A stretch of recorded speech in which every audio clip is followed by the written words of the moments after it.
Hello बच्चों, कैसी चल रही है तैयारी। जैसा कि मैंने आपको बताया था कि 10 डेज के अंदर मैं आपकी कंप्लीट बायोलॉजी खत्म कर दूंगी।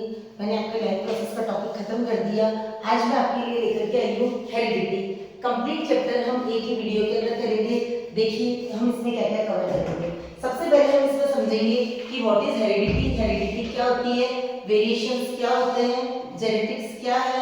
इसके अलावा हम इसमें मेंडल के एक्सपेरिमेंट पढ़ेंगे, मोनोहाइब्रिड क्रॉस पढ़ेंगे, डाइहाइब्रिड क्रॉस पढ़ेंगे and last one topic sex determination in human being. इस तरीके से हम और एक वन मोर मेंडल्स लॉ, ये सारे टॉपिक आज हम एक ही वीडियो के अंदर कवर करेंगे। इस तरीके से मैं आपको बायोलॉजी कंप्लीट करवा दूंगी। चलिए हम इसमें शुरू करते हैं। सबसे पहले हम शुरू करते हैं heredity. Heredity and variation. Heredity का मतलब क्या होता है? नॉर्मली हम बोलते हैं कि हेरिडिटी कैरेक्टर है, हेरिडिटी। आखिर हेरिडिटी होती क्या है? जितने भी कैरेक्टर्स हमें देखने को मिलते हैं, जैसे हमारी हाइट कैसी है, हमारी आईज कैसी है, हमारे हेयर्स कैसे हैं, ये सब चीजें जो होती है एक जनरेशन से दूसरी जनरेशन के अंदर ट्रांसफर होती है। यानी कि आप ये कह सकते हो कि transmission of characters, transmission of characters from one generation to another, one generation to next generation,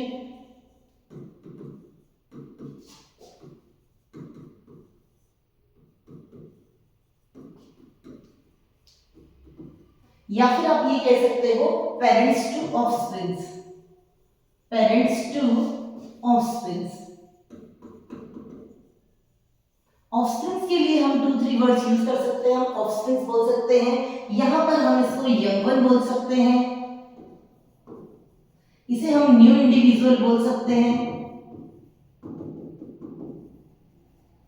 और अगर मैं इसको आसान वर्ड्स में कहूं तो हम इसमें चिल्ड्रन बोल सकते हैं, चाइल्ड बोल सकते हैं। तो इस तरीके से जो कैरेक्टर्स का ट्रांसमिशन होता है वो वन जनरेशन से अनदर जनरेशन होता है। इस प्रोसेस को हेरिडिटी इज ए प्रोसेस। इस प्रोसेस को यानी कि process of the transmission of characters from one generation to another generation, this process is known as heredity. अब जब ये कैरेक्टर्स का ट्रांसमिशन होता है तो इसके अंदर कुछ डिफरेंसेस आ जाते हैं। Differences in characters, differences in characters। Characters को हम बायोलॉजी के अंदर वर्ड यूज कर सकते हैं ट्रेड्स। तो ये जो डिफरेंसेस आते हैं इन डिफरेंसेस को हम बोलते हैं वेरिएशन। तो जब भी सेक्सुअल रिप्रोडक्शन होता है, एक जनरेशन से दूसरी जनरेशन के अंदर कैरेक्टर्स का ट्रांसमिशन होता है, उसके अंदर 50% कैरेक्टर्स होते हैं मदर के, 50% होते हैं फादर के। तो इस तरीके से उसके अंदर जो चेंजेस आते हैं उसको हम कहते हैं वेरिएशंस। अब मैंने आपको थर्ड वर्ड बताया था जेनेटिक्स, कि what is genetics. Genetics is a branch of biology. ये एक सब्जेक्ट है, it's a branch of biology. इसे आप कह सकते हो branch of biology which deals with heredity and variation। यानी कि हेरिडिटी और वेरिएशन की स्टडी हम बायोलॉजी की जिस ब्रांच में करते हैं उस ब्रांच को आप क्या कहते हो? जेनेटिक्स कहते हो। यानी कि branch of biology we study heredity plus variation. इस सब्जेक्ट को आप नाम दोगे जेनेटिक्स। यानी मैं वापस आपको समझाऊं कि हेरिडिटी का मतलब क्या होता है? Transmission of the characters from one generation to another generation. अब जब कैरेक्टर्स का ट्रांसमिशन होता है तो कैरेक्टर्स में कुछ डिफरेंसेस आ जाते हैं। उन डिफरेंसेस को आप कहोगे वेरिएशन। और हेरिडिटी और वेरिएशन की स्टडी बायोलॉजी की आप जिस ब्रांच में करोगे उस ब्रांच का नाम है जेनेटिक्स। अब जेनेटिक्स को हम और आगे अगर हम पढ़ते हैं तो हम क्या कहते हैं कि जेनेटिक्स में किसने स्टडी की, इसको नाम जेनेटिक्स किसने दिया, और फादर ऑफ जेनेटिक्स किसको बोलते हैं। तो सबसे पहले अगर हम बात करें जेनेटिक्स की तो इसके ऊपर सबसे ज्यादा जो स्टडी की थी वो की थी, सक्सेसफुल स्टडी जो की थी वो मेंडल ने। इससे पहले भी बहुत सारे एक्सपेरिमेंट हुए लेकिन मेंडल ने इसके ऊपर सक्सेसफुल एक्सपेरिमेंट किए, इसलिए मेंडल को क्या बोलते हैं? Father of genetics, father of genetics. लेकिन अगर आपसे ये पूछा जाए कि जेनेटिक्स टर्म किसने दिया, who coined the term genetics, कि ये जो वर्ड है जेनेटिक्स ये किसने दिया? तो ये दिया था W. बेटसन ने। ये दोनों अलग अलग क्वेश्चन है कि फादर ऑफ जेनेटिक्स किसको कहा जाता है, वो कहा जाता है मेंडल को, ग्रिगोर जॉन मेंडल। लेकिन अगर आपसे पूछा जाए कि जेनेटिक्स जो टर्म है वो किसने दी, तो वो दी थी डब्ल्यू बैटसन ने। अब हम इसमें जेनेटिक्स के अंदर कुछ इंपॉर्टेंट चीजें हैं वो पढ़ेंगे कि जेनेटिक्स में जैसे अभी एक वर्ड बोला था मैंने ट्रेट्स की, ट्रेट्स क्या होते हैं या कैरेक्टर्स को हम ट्रेट्स बोलते हैं, ऐसे ही कुछ टर्म्स हम पढ़ेंगे जिसके बाद हमारा क्लियर हो जाएगा कि हमें इस चैप्टर में पढ़ना क्या है। सबसे पहले हम पढ़ेंगे इसके अंदर ट्रेट क्या होते हैं, जीन क्या होते हैं, trait, gene, alleles, homozygous, heterozygous,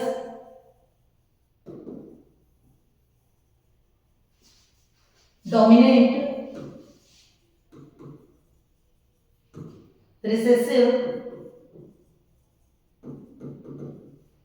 phenotype and genotype. Genetics को आगे स्टडी करने से पहले हमें सबसे पहले इन चीजों को जानना जरूरी है कि ये टर्म्स होते क्या हैं। अगर हम बात करें ट्रेट्स की, तो ट्रेट्स का मतलब होता है कैरेक्टर्स। अब क्या कैरेक्टर्स मतलब, जैसे आपकी हाइट कैसी है, आप टॉल है,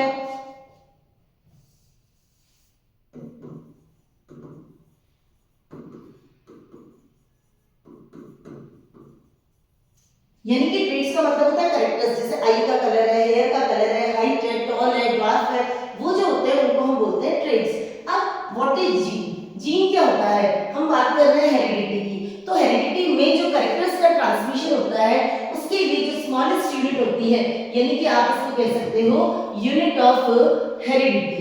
हेरिडिटी की जो स्मॉलेस्ट यूनिट होती है उसको हम कहते हैं जीन। जीन को ही मेंडल ने नाम दिया था फैक्टर, मतलब जिसको हम आज जीन बोलते हैं, मेंडल ने इसे जीन टर्म नहीं दी थी, जीन टर्म बाद में आई थी। तो जो हम मेंडल के फैक्टर वर्ड को यूज करते हैं वही चीज जीन होती है। अब जब जीन को हम एक्सप्रेस करते हैं तो दो इसके जो फॉर्म्स होती है, कॉन्ट्रास्टिव फॉर्म्स या अल्टरनेटिव फॉर्म्स बोल सकते हो, अल्टरनेटिव फॉर्म्स ऑफ जीन, इसे आप कहते हो एलिल। जैसे कैपिटल टी लिखा हमने, कैपिटल टी स्मॉल टी लिखा, कैपिटल आर स्मॉल आर लिखा, इस तरीके से जो हम अल्टरनेटिव फॉर्म्स लिखते हैं उनको कहते हैं एलिल्स।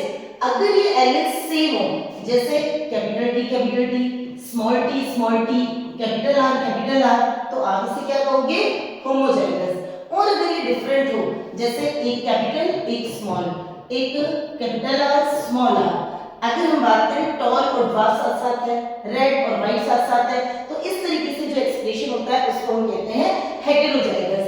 अब डोमिनेंट और रिसेसिव टू वर्ड्स की हम बात करते हैं, तो जब हम एक्सपेरिमेंट करेंगे तो हम इसके अंदर देखेंगे कि जब होमोजाइगस कंडीशन है, यानी कि कैपिटल टी है या स्मॉल टी है, तब तो ये अपने आप को एक्सप्रेस कर पाते हैं। लेकिन अगर ये इस फॉर्म में हो, कैपिटल टी स्मॉल टी की फॉर्म में, तो यहाँ पर टॉल अपने आप को रिप्रेजेंट कर पाता है और स्मॉल टी अपने आप को रिप्रेजेंट नहीं कर पाता है।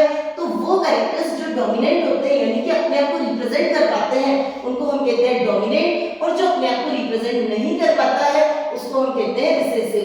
रिसेसिव केवल और केवल होमोजाइगस कंडीशन, यानी कि स्मॉल टी होगा तभी अपने आप को रिप्रेजेंट कर पाएगा, जबकि डोमिनेंट के अंदर चाहे ये होमोजाइगस कंडीशन में हो चाहे वो हेटेरोजाइगस कंडीशन में हो, दोनों ही कंडीशन में ये अपने आप को रिप्रेजेंट कर पाएगा। जैसे कैपिटल टी है तब भी वो टॉल है, अगर कैपिटल टी स्मॉल टी है तब भी वो टॉल है। तो वो जीन जो वो एलिल जो अपने आप को रिप्रेजेंट कर पाता है उसे आप क्या कहोगे, डोमिनेंट, और जो अपने आप को F1 जनरेशन में रिप्रेजेंट नहीं कर पाता है उसको आप क्या कहोगे, रिसेसिव। अब है टू टर्म्स की what is phenotype and what is genotype.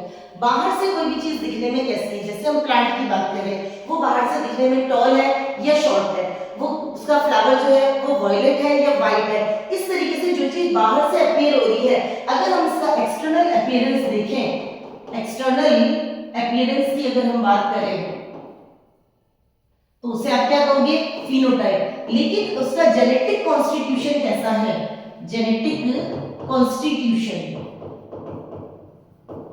कि वो कैपिटल टी है, कैपिटल टी स्मॉल टी है या स्मॉल टी है, किस तरीके से उसका जेनेटिक कॉन्स्टिट्यूशन है, अगर हम उसको लिखते हैं तो हम उसे कहते हैं जीनोटाइप। इस तरीके से ये सारे टर्म्स हमारे इस चैप्टर के लिए इंपॉर्टेंट है। वापस देखिए, ट्रेट्स का मतलब होता है कैरेक्टर्स, जीन का मतलब होता है यूनिट ऑफ हेरिडिटी। उसके बाद में एलियंस यानी कि जीन की जो अल्टरनेटिव फॉर्म्स होती है उसको आप कह सकते हो एलियंस। अगर एलियंस एक जैसे हों तो उसे आप कहोगे होमोजाइगस, अगर वो अलग अलग है तो उसे आप कहोगे हेटेरोजाइगस। वो एलियन जो अपने आप को F1 जनरेशन में रिप्रेजेंट कर पाता है उसको आप कहते हो डोमिनेंट, जो अपने आप को एक्सप्रेस नहीं कर पाता है उसको आप कहते हो रिसेसिव। कोई भी जो प्लांट है वो बाहर से दिखने में कैसा है उसे आप कहोगे फिनोटाइप, और वो इंटरनली उसका जेनेटिक कॉन्स्टिट्यूशन कैसा है उसे आप कहोगे जीनोटाइप। इस तरीके से ये सारी टर्म्स हमको पढ़नी है। अब सबसे पहले हम बात करते हैं कि जेनेटिक्स पर सबसे ज्यादा जो काम किया था वो किसने किया था। अकॉर्डिंग टू आवर सिलेबस हम पढ़ेंगे इसके अंदर मेंडल्स एक्सपेरिमेंट। पहला क्वेश्चन जो हमारा बनेगा मेंडल्स एक्सपेरिमेंट में, सबसे पहले कि मेंडल ने किस पर स्टडी की, कौन से प्लांट के ऊपर स्टडी की। तो हम बात करेंगे कि इसके ऊपर प्लांट पर स्टडी की, इसका नाम था पी। पी का साइंटिफिक नेम होता है पाइसम सटाइवम। पाइसम सटाइवम इसका साइंटिफिक नेम लिखते टाइम आपको ध्यान रखना है कि पी कैपिटल होगा, एस स्मॉल होगा और इट शुड बी अंडरलाइन। ये अकॉर्डिंग टू बाइनोमियल नोमेनक्लेचर होता है, आपको बस इतना ध्यान रखना है कि पी का साइंटिफिक नेम जब आप लिखोगे Pisum sativum it should be underline, ये अंडरलाइन होना चाहिए। अब क्वेश्चन है कि इस पी पर ही उसने स्टडी क्यों की। मेंडल ने पी प्लांट लिया तो पी को ही चूज करने के पीछे क्या रीजन थे। वो दूसरे प्लांट भी तो चूज कर सकता था, इसके पीछे कुछ रीजंस थे। उसके पीछे रीजंस थे, नंबर फर्स्ट कि इसकी जो लाइफ है वो है शॉर्ट लाइफ साइकिल, कि थोड़े टाइम के अंदर ये अपने नेक्स्ट जनरेशन को प्रोड्यूस कर देता है। दूसरा, इसमें क्या होता है, सेल्फ पॉलिनेशन होता है, सेल्फ पॉलिनेशन। लेकिन इसके अंदर हम आर्टिफिशियली क्रॉस पॉलिनेशन भी करवा सकते हैं, क्रॉस पॉलिनेशन ये करवाया जा सकता है। नेक्स्ट, इसके अंदर क्या थे, contrasting characters, visible contrasting characters.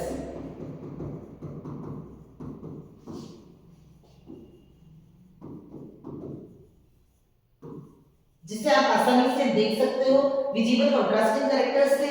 और लास्ट, प्रोडक्शन ऑफ सीड्स, यानी कि मोर सीड्स प्रोड्यूस, यानी कि इसमें जो इसके सीड्स बनते हैं वो बहुत ज्यादा, यानी कि मेंडल ने पी प्लांट को ही क्यों सेलेक्ट किया, उसके पीछे क्या रीजन थे। सबसे पहले पी प्लांट की जो लाइफ साइकिल होती है वो शॉर्ट होती है, 3 to 4 मंथ्स के अंदर हमको इसके नेक्स्ट प्रोड्यूस मिल जाते हैं। उसके अंदर सेल्फ पॉलिनेशन होता है, आर्टिफिशियली हम उसके अंदर क्रॉस पॉलिनेशन करवा सकते हैं जिससे हम अपने एक्सपेरिमेंट को अच्छे से देख सकते हैं, इंप्योरिटीज को रोक सकते हैं। उसके बाद विजिबल कॉन्ट्रास्टिंग कैरेक्टर्स, इसके अंदर कि जैसे मेंडल ने क्या किया था, 7 कैरेक्टरिस्टिक्स लिए थे, उसके अंदर इजीली डिटेक्टेबल थे कि एक टॉल है तो दूसरा ड्वार्फ है, उसके फ्लावर का कलर एक वायलेट है तो दूसरा व्हाइट है। अभी हम उन सातों की स्टडी करेंगे तो उन्होंने क्या किए थे, इसके अंदर विजिबल कॉन्ट्रास्टिंग कैरेक्टर्स थे जिससे स्टडी जो हो गई वो आसान हो गई। उसके बाद इसमें जो प्रोडक्शन होता है, लार्ज नंबर ऑफ सीड्स बनते हैं, उसकी वजह से उनको स्टडी करना बहुत ही आसान रहा। अब हमारा जो इंपॉर्टेंट क्वेश्चन निकल करके आता है वो ये निकल करके आता है कि प्लांट ने जो स्टडी की थी पी पर, किस किस कैरेक्टर पे की थी, उसमें कौन डोमिनेट था, कौन रिसेसिव था। मैं एक टेबल बना रही हूँ जिसे आपको अच्छे से लर्न करना है कि उन्होंने कौन कौन से कैरेक्टर्स को लिया था। तो सबसे पहले हम बात करेंगे कि जो मेंडल ने एक्सपेरिमेंट किए थे कितने कैरेक्टर्स लिए थे, तो उन्होंने 7 कैरेक्टर्स लिए थे। अब इन 7 कैरेक्टर्स में क्या क्या लिया था, यहां हम लिखते हैं कैरेक्टर्स, यहां बात करते हैं डोमिनेंट, उसके बाद में रिसेसिव।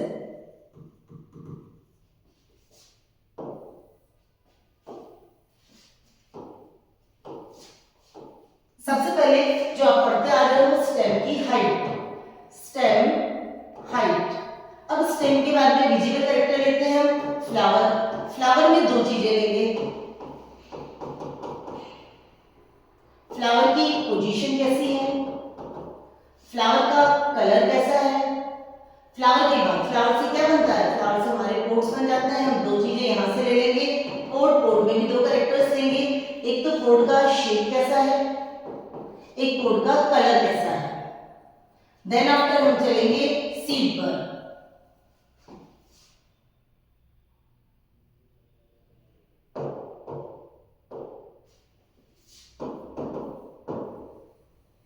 सीड में may be colour and shape. इस तरीके से उन्होंने 7 कैरेक्टर्स को स्टडी की थी। इसके बाद स्टेम की हाइट, यानी कि स्टेम जो था वो दिखने में कैसा था, वो टॉल था या ड्वार्फ था, फ्लावर जो है उसकी पोजीशन कहाँ थी, फ्लावर का कलर कैसा था, पोड का शेप कैसा था, पोड का कलर कैसा था, सीड का कलर कैसा था और सीड का शेप कैसा था।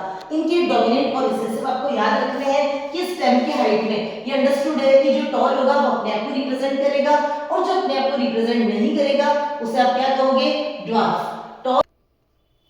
तो स्टेम की हाइट में डोमिनेंट जो है वो हो जाएगा टॉल और जो रिसेसिव है वो हो जाएगा ड्वार्फ। अब हम चलते हैं फ्लावर की पोजीशन में कि फ्लावर कहाँ पर है।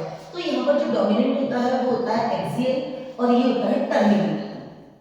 अब आप इसको देखिए कि एक्सियल क्या होता है, टर्मिनल क्या होता है। एक्सियल इस तरीके से अगर एक्सिस के अंदर है तो आप उसे क्या कहोगे, फ्लावर अगर इस तरीके से सिचुएटेड है तो वो एक्सियल पोजीशन हुई, जबकि अगर वो ऊपर की तरफ है तो इसे आप क्या कहोगे, टर्मिनल। इस चीज का आपको ध्यान रखना है कि जब भी हमें डोमिनेंट और रिसेसिव को रिप्रेजेंट करना है तो जैसे हमने टॉल का फर्स्ट वर्ड क्या होता है, कैपिटल टी, तो ड्वार्फ के लिए डी वर्ड यूज नहीं करना है, वहां पर आप वर्ड यूज करोगे स्मॉल टी। तो ये हो गई हमारे फ्लावर की पोजीशन की बात। उसके बाद में फ्लावर का कलर जो डोमिनेंट होता है वो होता है वायलेट और ये जो होता है व्हाइट। अगर हम बात करें पोड की शेप की कि पोड कैसा, अब आप बाजार के अंदर अगर मटर खरीदने जाओगे तो कैसा लाओगे, फ्लैटेड लाओगे या बिल्कुल सही लाओगे, कंस्ट्रक्टेड लाओगे, तो हम कहेंगे कि हम इसके अंदर लाएंगे फ्लैटेड, ये हो जाएगा कंस्ट्रक्टेड यानी कि पिचका होगा। उसके बाद में पोड की कलर की बात करें तो यहाँ पर डोमिनेंट होगा ग्रीन और ये होगा येलो।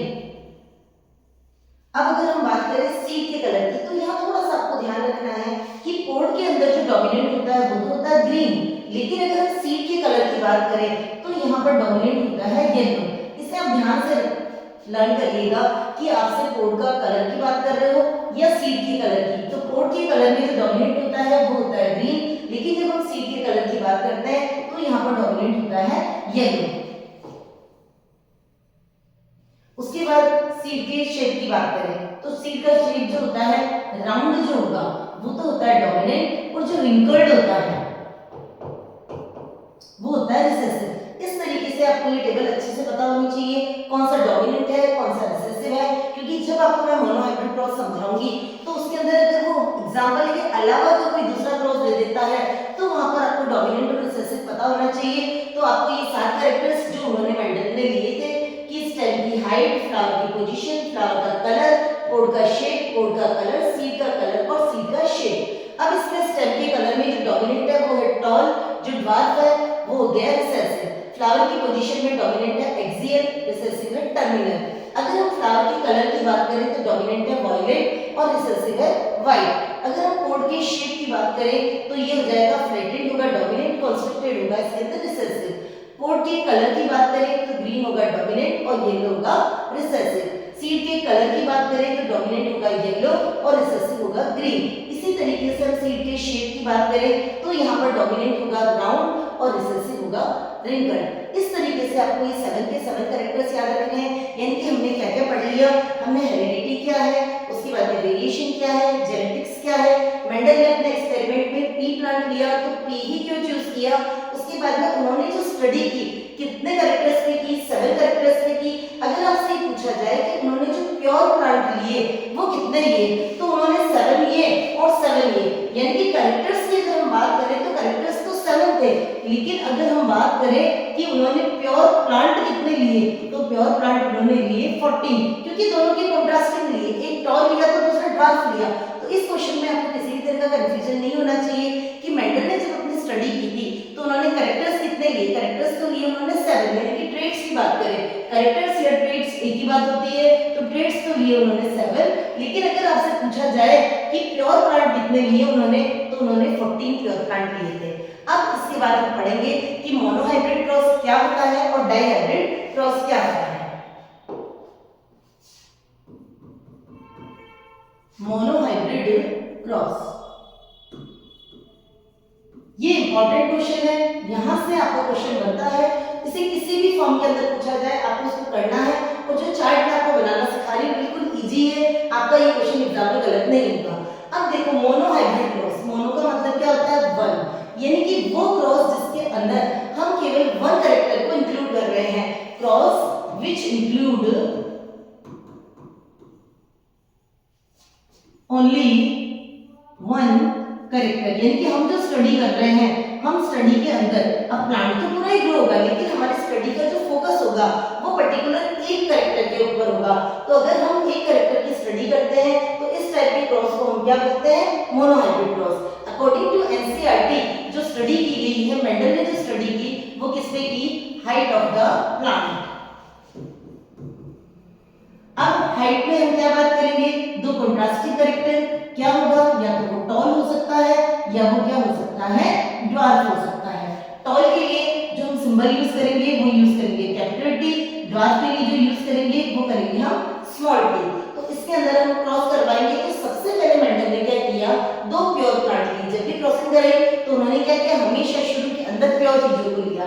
तो हम यहाँ पर बात करेंगे कि जो उन्होंने प्लांट लिए, सबसे पहले उन्होंने लिया प्योर टॉल और क्या लिया, प्योर ड्वार्फ। आप इनको क्या कह सकते हो, पैनिक कह सकते हो। क्यों, क्योंकि इन्होंने इनिशियली इन्हीं प्लांट को लिया। तो जब हम प्योर टॉल की बात करेंगे, अभी हमने कहा था एल की फॉर्म में रिप्रेजेंट करते हैं, तो हम यहाँ पर लिखेंगे capital T capital T. Dwarf के लिए हम लिखेंगे स्मॉल टी स्मॉल टी।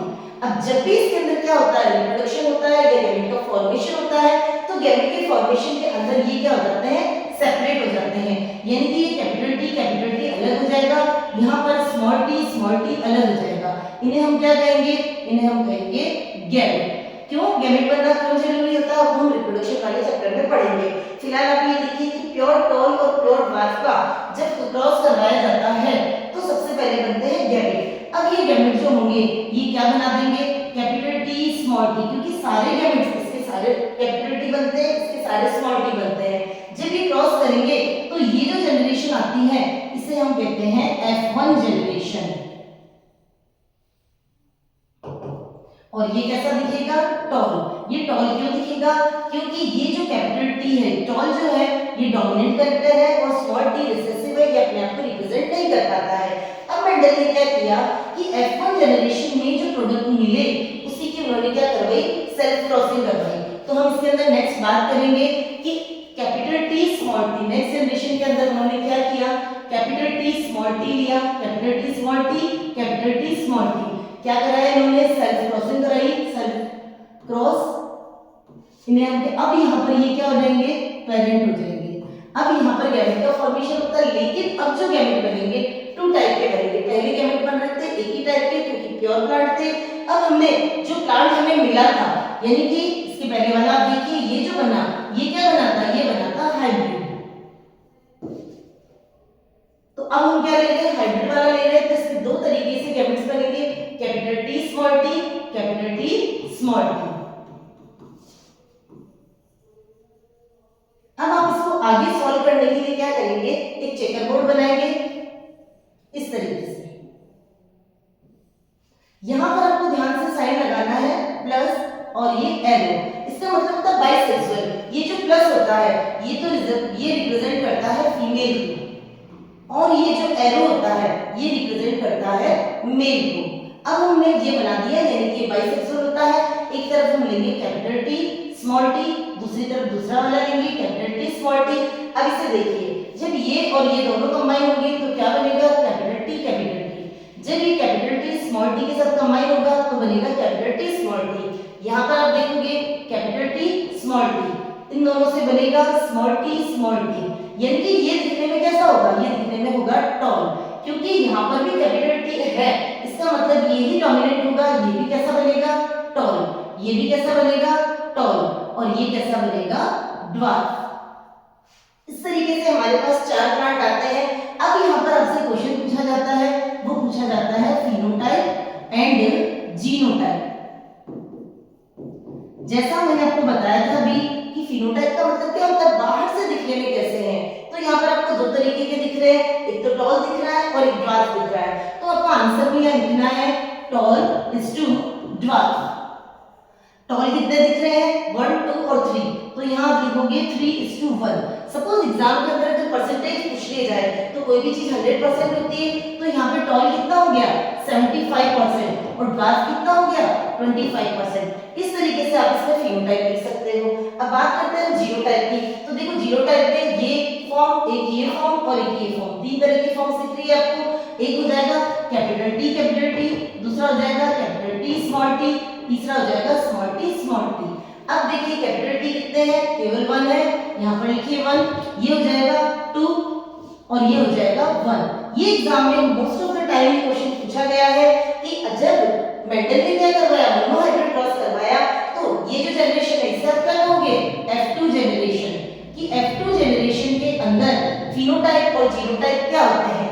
देखिए यहाँ पर तो हमने टॉल का एग्जांपल दिया, अगर इसके अलावा भी यहाँ पर कुछ चेंज कर दे, जैसे फ्लावर का कलर रेड बता दे, डोमिनेंट फ्लावर रेड और दूसरा रिसेसिव को व्हाइट बता दे, तो हमें कुछ नहीं करना है, रेड के लिए कैपिटल R वर्ड यूज कर लेंगे और रिसेसिव के लिए हम स्मॉल r वर्ड यूज कर लेंगे और एज इट इज ये टेबल बन जाएगी और हमारे रिजल्ट्स वहां से निकल करके आ जाएंगे।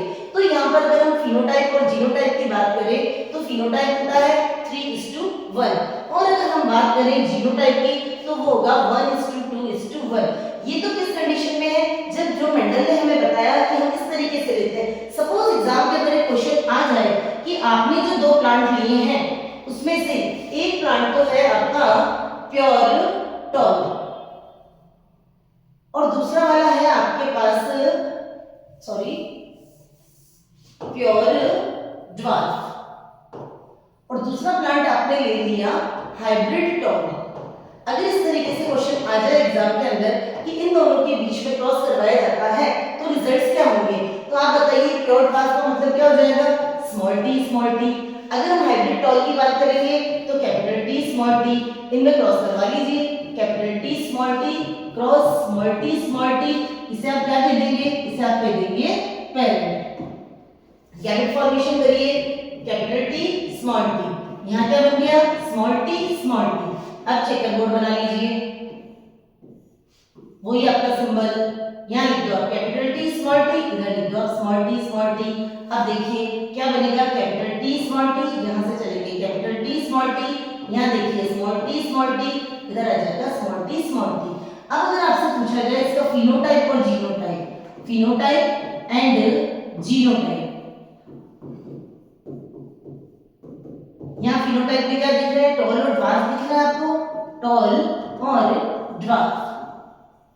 कितना हो गया, ये 2 टॉल है और 2 ड्वार्फ है, यानी कि आप क्या कह सकते हो 1:1। जीनोटाइप की बात करें तो यहाँ पर जीनोटाइप भी 2 टाइप के ही है, 2:2, तो ये हो जाएगा 1:1। तो इस कंडीशन पे डिपेंड करता है कि क्वेश्चन के अंदर आपको किस प्लांट के अंदर क्रॉस करवाना है। तो जैसा मैंने क्वेश्चन चेंज कर दिया, प्योर ड्वार्फ और हाइब्रिड टॉल अगर दे रखा हो तब हमारे रिजल्ट्स क्या आएंगे, तो आपको सॉल्व करके देखना है, डायरेक्ट रटा हुआ आंसर कि 3:1 और 1:1 या 1:2:1 इस तरीके से नहीं लिखना है, आपको पूरा सॉल्व करना है और आपको बताना है।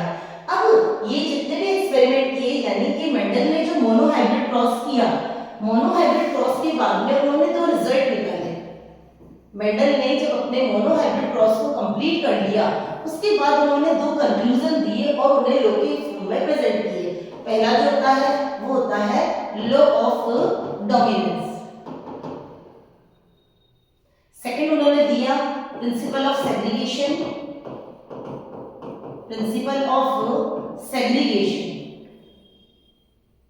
अब इन्होंने क्या किया, लॉ ऑफ डोमिनेंस और प्रिंसिपल ऑफ सेग्रीगेशन, जिसे आप प्योरिटी ऑफ गैमेट्स भी बोल सकते हो।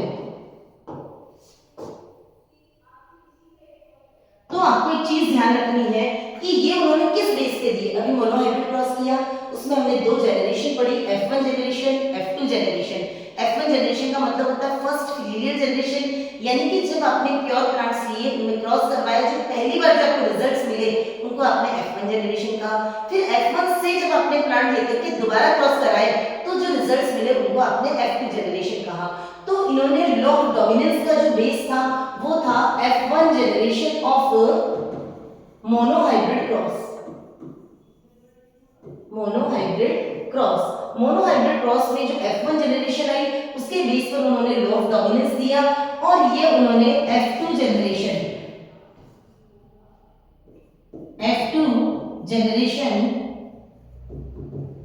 ऑफ मोनोहाइब्रिड क्रॉस,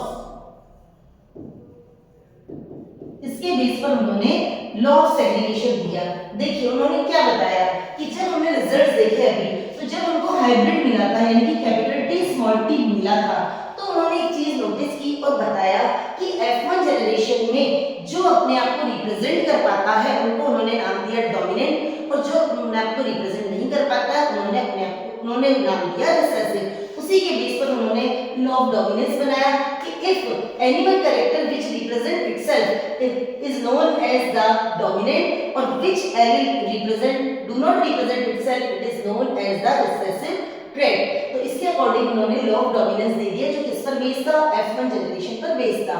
फिर उन्होंने जब F1 जनरेशन पर एक्सपेरिमेंट किए, सेल्फ क्रॉस जब कराया, तो उन्होंने क्या देखा कि कैपिटल टी स्मॉल टी के साथ में जब इसका क्रॉस करवाया, तो उन्होंने देखा कि जब गैमेट्स बनते हैं कैपिटल टी और स्मॉल टी अलग होता है, जबकि ये दोनों साथ रह रहे थे, ठीक है, लेकिन उसके बाद भी जब गैमेट्स बनते हैं तो ये दोनों ओरिजिनल फॉर्म के अंदर सेपरेट हो जाते हैं, यानी कि इनकी इसके अंदर ब्लेंडिंग नहीं होती है, ये किसी भी तरह से एक दूसरे के अंदर मिक्स नहीं होते हैं।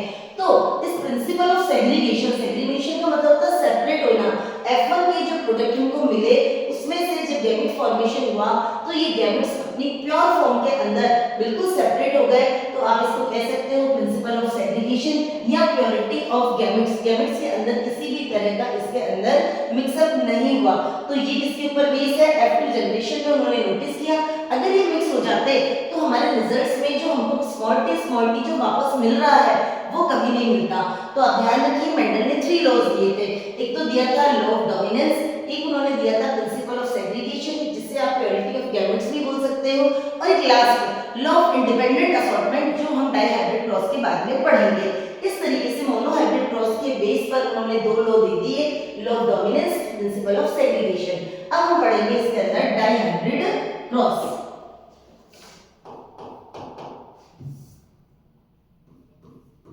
डाइहाइब्रिड क्रॉस, देखिए जैसा हमने मोनोहाइब्रिड के अंदर बोला था कि वो क्रॉस जिसके अंदर हम सिर्फ एक कैरेक्टर की स्टडी कर रहे हैं। अब यह नाम से पता चल रहा है डाई का मतलब क्या होता है 2, यानी कि इस क्रॉस के अंदर हम कितने कैरेक्टर्स की स्टडी करेंगे, 2 ट्रेट्स बोल सकते हो या आप 2 कैरेक्टर्स बोल सकते हो, उनकी स्टडी करेंगे। इसके लिए मेंडल ने क्या किया था, मेंडल ने सीड पर बात की थी कि सीड की 2 चीजें ली थी, एक तो उन्होंने लिया था सीड का कलर और एक उन्होंने लिया था सीड का शेप। तो इसमें वही सेम चीज डोमिनेंट और रिसेसिव की बात करेंगे, डोमिनेंट और रिसेसिव, यहां पर भी शेप में भी बात करेंगे डोमिनेंट एंड रिसेसिव। तो अभी मैंने आपको टेबल के अंदर बताया था कि जब हम सीड के कलर की बात करेंगे तो यहाँ पर डोमिनेंट कौन होता है, यहाँ पे डोमिनेंट होता है येलो और रिसेसिव कौन होता है यहाँ पर ग्रीन। तो जब हम इसके सिंबल्स की बात करेंगे तो जो डोमिनेंट होता है उसी का कैपिटल लेटर यूज करते हैं, तो यहाँ पर हम लिखेंगे capital Y capital Y। Green के लिए हम क्या लिखेंगे, स्मॉल y स्मॉल y।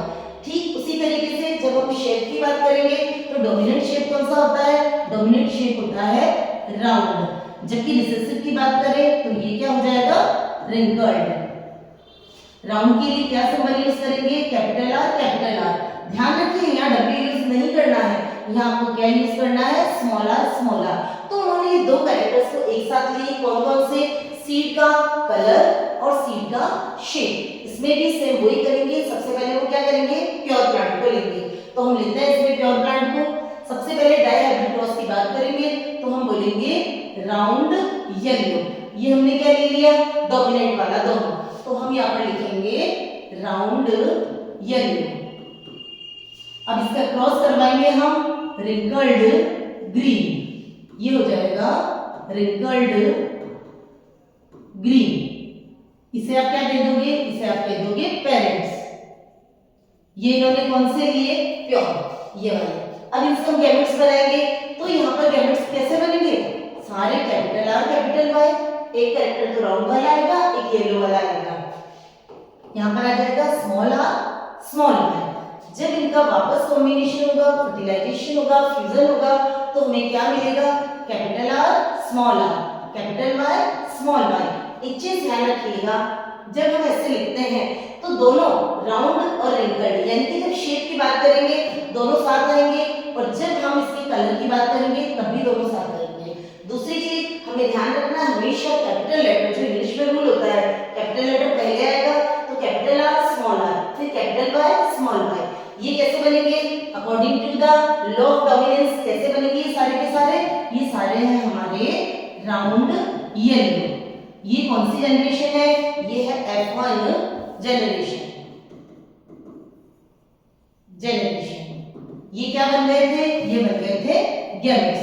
इस तरीके से उन्होंने F1 जनरेशन बनाई कि दो कैरेक्टर्स लिए, कौन सा? एक तो शीट का शेप और दूसरा कलर। तो राउंड येलो और रिंकल्ड ग्रीन प्योर फॉर्म में लिए, इनसे गैमेट्स बने। गैमेट्स के बाद में यहाँ पर F1 जनरेशन के अंदर हमारे पास जितने भी आए वो कैसे आए? Round yellow. तो कितने कैरेक्टर्स की हम स्टडी कर रहे हैं? 2 कैरेक्टर्स की, इसलिए आपने इसको क्या नाम दिया? डायहाइब्रिड। अब हम सेम मोनोहाइब्रिड क्रॉस की तरह इसका क्या करेंगे? सेल्फ क्रॉस करेंगे। Capital R small R, capital Y small Y, इसका क्रॉस कराते हैं। Capital R small R, capital Y small Y. अब यहाँ ध्यान से देखिएगा कि इसके अंदर गैमेट्स जो होते हैं वो कितनी तरह के बनते हैं। इसमें 4 टाइप्स के गैमेट्स बनते हैं, 1 2 3 4। देखिए मैं आपको बिल्कुल इजी तरीका बता रही हूँ कि किस तरीके से आपको इनको करना है। सबसे पहले आप ये कैपिटल ले लीजिए, कैपिटल आर ले लीजिए। इसके साथ में जो हम कैरेक्टर लेंगे इधर में, कैपिटल आर के साथ कैपिटल वाई ले लो, कैपिटल आर के साथ में स्मॉल वाई ले लो। तो दोनों कैरेक्टर की हमने केवल राउंड को लिया, राउंड के साथ में हमने येलो भी ले लिया, राउंड के साथ में हमने ग्रीन भी ले लिया। अब सेकंड वाले पे चलो कि हम बात करते हैं स्मॉल आर की। स्मॉल आर के साथ वही कैपिटल वाई और स्मॉल आर के साथ में स्मॉल वाई। इस तरीके से जो इसमें गैमेट्स बनते हैं 4 टाइप के गैमेट्स बन जाएंगे। सेम हम चेकर बोर्ड बनाएंगे तो वहां पर हमारे पास 2 टाइप के आ रहे थे गैमेट, तो हमने कितने ब्लॉक बनाए थे? 4। अब यहाँ पर 4 टाइप के तो हमारे ब्लॉक्स बनेंगे 16। ध्यान से देखिएगा, बहुत इंपॉर्टेंट है और बिल्कुल गलती के चांसेस नहीं होंगे अगर आप ध्यान से देखेंगे तो।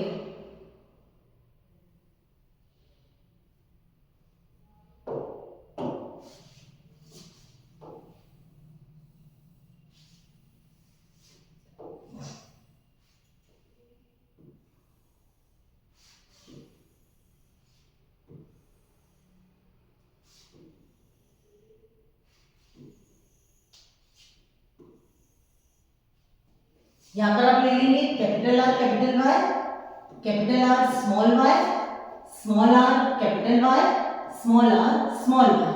सेम इधर capital R capital Y, capital R small Y, small R capital Y, small R small Y. मैंने आपको एक चीज बताई थी, बाइसेक्सुअल है तो यहाँ प्लस लगाओगे, यहाँ एरो लगाओगे, दैट मींस बाइसेक्सुअल। अब इसको देखते जाओ, हम इन दोनों की बात करते हैं। देखो क्या क्या आ रहा है, capital R capital Y capital Y. इनसे अब इसका क्रॉस हो रहा है इससे, यानी कि capital R capital Y small Y. यहाँ चलो कैपिटल आर कैपिटल वाई, फिर capital R capital Y small Y. हम इसका इसके साथ करते जाएंगे, इसी तरीके से सारा कंप्लीट कर लेंगे। कैपिटल आर सॉरी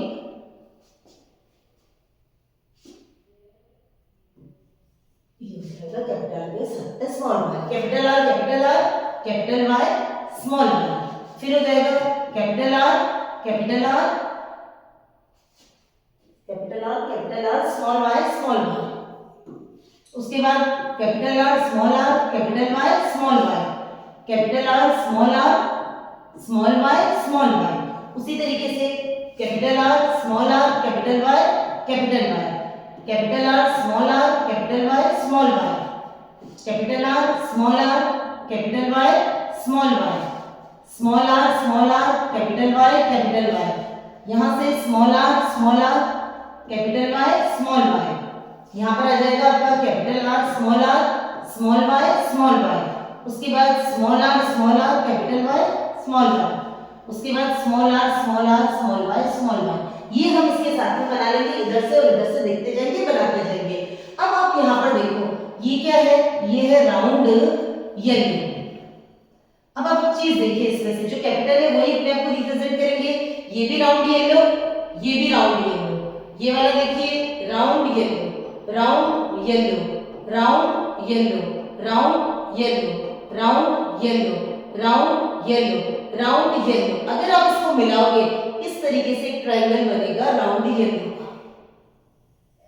देखिए सारे ये राउंड येलो है, ठीक है। तो ये कितने हैं काउंट करिए आप, 1 2 3 4 5 6 7 8 और ये हो गया 9। तो आप क्या कह सकते हो कि यहां पर अगर हम बात करें फिनोटाइप की, तो यहां पर क्या क्या आ जाएगा, फर्स्ट आ गया हमारा राउंड येलो, दोनों ही देखो डोमिनेंट है, सबसे ज्यादा इसी के हैं, कितने हैं 9। उसके बाद देखिए आप इसको देखिए, ये क्या दिखा रहा है, ये दिखा रहा है आपका राउंड ग्रीन। तो हम यहां पर लिखेंगे राउंड ग्रीन। राउंड ग्रीन कितने हैं, 1 हो गया राउंड ग्रीन, ये हो गया राउंड ग्रीन, ये हो गया आपका राउंड ग्रीन, ये 3 कितने हो गए आपके राउंड ग्रीन। उसके बाद में देखिए आप ये वाला कौन सा हो गया, ये हो गया आपका रिंकल्ड येलो, ये भी रिंकल्ड येलो, ये भी रिंकल्ड येलो। यानी कि अगर हम बात करें रिंकल्ड येलो की, ये कितने हो गए 3। और लास्ट वाला जो आपका आता है ये आता है आपका रिंकल्ड ग्रीन, ग्रीन। तो यहां हम लिखेंगे रिंकल्ड ग्रीन, कितना है ये 1। तो आपसे एग्जाम में जब पूछा जाता है कि डाइहाइब्रिड के क्रॉस में फिनोटाइप जो होगा वो कितना होगा, वो होगा 9:3:3:1। वैसे जीनोटाइप आपके सिलेबस में नहीं है, फिर भी अगर आप चाहो कि जीनोटाइप क्या होता है तो मैं यहाँ पर लिख देती हूँ 1:2, 2:4, 1:2, 1:2, 1। इस तरीके से गिन लीजिए आप 3 4 5 5 10 13 और 16। यहाँ पर भी आप गिन लीजिए कितने हुए, 9 और 3 12, 12 और 3 15 और 1 16। ये हमने बनाए थे 16। तो इस तरीके से आपको फिनोटाइप और जीनोटाइप निकालने हैं। तो आप इसको देख लीजिए कि सबसे पहले हमने क्या कहा था कि हमने प्योर प्लांट लिए थे, F1 जनरेशन में हमारे पास ये आया, फिर इसमें 4 टाइप के गैमेट्स बने, ये F2 जनरेशन हमने कंप्लीट की। F2 जनरेशन के अंदर इसमें क्या आ जाएगा, फिनोटाइप आपको याद रखना है, इंपॉर्टेंट है। जीनोटाइप आपके सिलेबस में नहीं है, आप चाहो तो याद रखो, जरूरत नहीं है। तो फिनोटाइप के अंदर अब देखो आप इसमें एक चीज देखना कि यहाँ पर बात कर रहे हो शेप की और कलर की, दो चीजें ली थी हमने, शेप और कलर। लेकिन अगर आप इसको अच्छे से स्टडी करोगे तो आप एक चीज देखोगे कि राउंड के साथ में येलो भी है, राउंड के साथ में ग्रीन भी है, रिंकल्ड के साथ में येलो भी है और रिंकल्ड के साथ में ग्रीन भी है। कहने का मतलब ये हुआ कि दोनों जो कैरेक्टरिस्टिक है, यानी कि अगर हम शेप की बात करो या कलर की बात करो, दोनों आपस में इंटरमिक्स नहीं होते हैं, दोनों का फ्लो अपने आप में अलग होता है। यानी कि शेप जो है वो अपने आप को रिप्रेजेंट कर रहा है, उसका कलर से कोई मतलब नहीं है। वैसे ही कलर जो है वो अपने आप को रिप्रेजेंट कर रहा है, उसका शेप से कोई मतलब नहीं है। तो इस तरीके से उन्होंने एक और लॉ दिया, उस लॉ का नाम उन्होंने दिया लॉ ऑफ इंडिपेंडेंट असॉर्टमेंट।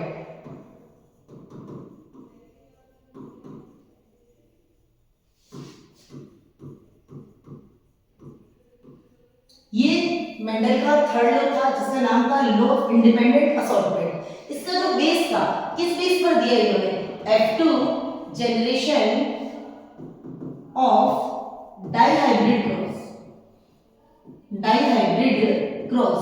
अब उन्होंने क्या बताया कि to contrasting characters link together या टुगेदर वो क्या होते हैं, एक जनरेशन से दूसरी जनरेशन में कैरी होते हैं विदाउट मिक्सिंग। आपस में उनका कोई रिलेशन नहीं होता, आपस में उनकी कोई मिक्सिंग नहीं होती, कोई ब्लेंडिंग नहीं होती है। कहने का मतलब शेप एंड कलर, इन दोनों ने एक दूसरे को कभी भी मिक्स नहीं किया। शेप अपने आप में अलग कैरी होता है और कलर अपने आप में कैरी होता है, तो इसको उन्होंने नाम दिया लॉ ऑफ इंडिपेंडेंट असॉर्टमेंट। इस तरीके से मेंडल ने 3 लॉ दिए।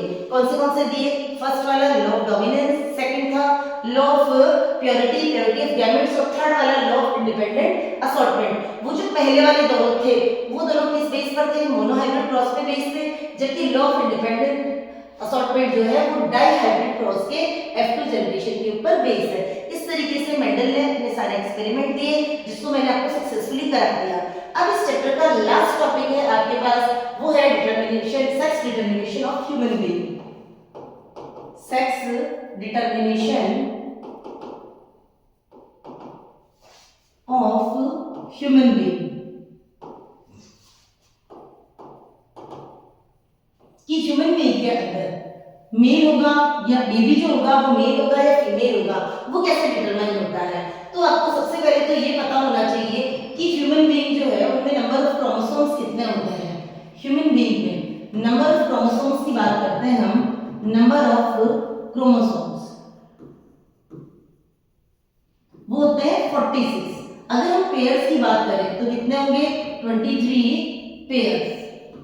अब इस 23 पेयर्स के अंदर क्या होता है, 22 पेयर्स, यानी कि 22 पेयर्स की अगर हम बात करें या हम कह सकते हैं 44 क्रोमोसोम की अगर हम बात करें, तो ये मेल हो या फीमेल हो सब में एक जैसे होते हैं। ये डिटरमाइन नहीं करते हैं कि जो भी बेबी है वो बॉय है या गर्ल है, यानी कि आप इनको क्या कह सकते हो, आप इनको बोल सकते हो ऑटोसोम्स।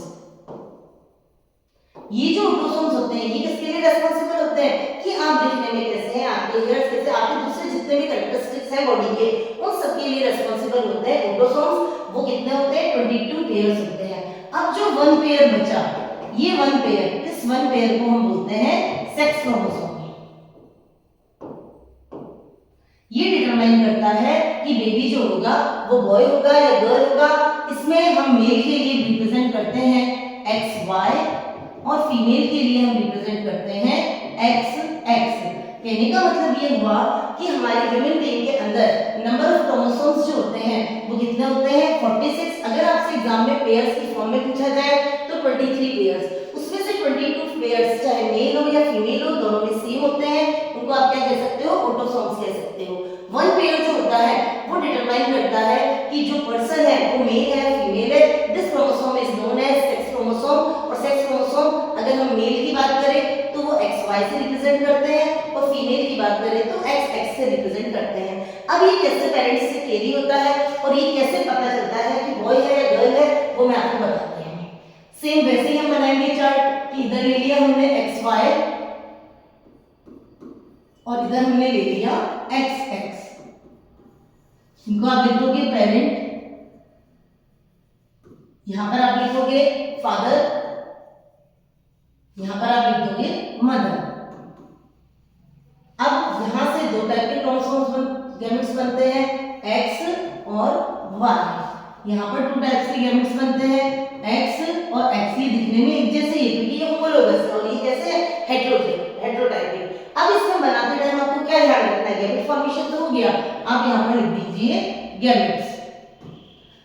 अगर ये X वाला, एक बार ध्यान देना आपको, इस X का फ्यूजन कराएंगे हम इस X से तो क्या बनेगा, XX बन जाएगा। अब इसी X का फ्यूजन इस नेक्स्ट वाले से, आप गलती से इससे फ्यूज मत कर दीजिएगा क्योंकि ये दोनों फादर के ही गैमेट है, तो फ्यूजन किससे होगा, मदर वाले से, तो ये हो जाएगा XX। अब सेकंड वाला लीजिए, यहां से लीजिए इस Y का कराइए XY। Y पहले मत लिखिएगा, अकॉर्डिंग टू अल्फाबेट ये पहले X ही आएगा। फिर उसके बाद में हम बात करेंगे यहाँ पर भी, तो ये हो गया XY। तो ये जो बेबी बनी वो क्या बनी, गर्ल। ये जो बना वो बना बॉय। तो इस तरीके से आप इसमें बता सकते हो कि जो जनरेशन होते हैं उसमें प्रोबेबिलिटी कैसी होगी, 50% गर्ल की प्रोबेबिलिटी होगी और 50% जो होगी वो बॉय की प्रोबेबिलिटी होगी। अब इसमें आपको कैसे लिखना है, ये तो आपने फ्लो चार्ट एग्जाम के अंदर ही चार्ट बनाना कंपलसरी है। आप अगर ये चार्ट बनाएंगे तो आपको अच्छे मार्क्स मिलेंगे। अब आप इसमें क्या लिख सकते हो कि if the X gamete of the father will fuse with the X gamete of the mother, the baby will be girl. If the Y gamete of the male fuse with the X gamete of the female, then the baby will be boy. इस तरीके से आपको पूरा answer लिखना है। मैंने आपको ये चैप्टर सक्सेसफुली कंप्लीट करा दिया। एक ही वीडियो के अंदर छोटा सा चैप्टर है, आप अच्छे से पढ़ लीजिएगा और आपको इसमें और भी कोई डाउट हो तो आपको मैसेज में ड्रॉप कर दीजिएगा। अगर आपको मेरा चैप्टर अच्छा लगा है, लाइक करिए, शेयर करिए, सब्सक्राइब करिए। ये सारे के सारे हैंड रिटन नोट्स आपको मेरे Telegram channel biology by KJM पर मिल जाएंगे। आई होप कि आपकी स्टडीज अच्छी चल रही होगी, मेरे वीडियोस आपको पसंद आ रहे होंगे। आप अच्छे से, मैं अगले एक और इकोसिस्टम वाले में मैं आपको कंप्लीट एक चैप्टर और करवा दूंगी। इस तरीके से जो मैंने आपसे प्रॉमिस किया है कि 10 डेज 10 वीडियोस, उसमें मैं आपको बायोलॉजी का कंप्लीट कोर्स करा दूंगी। Thank you so much.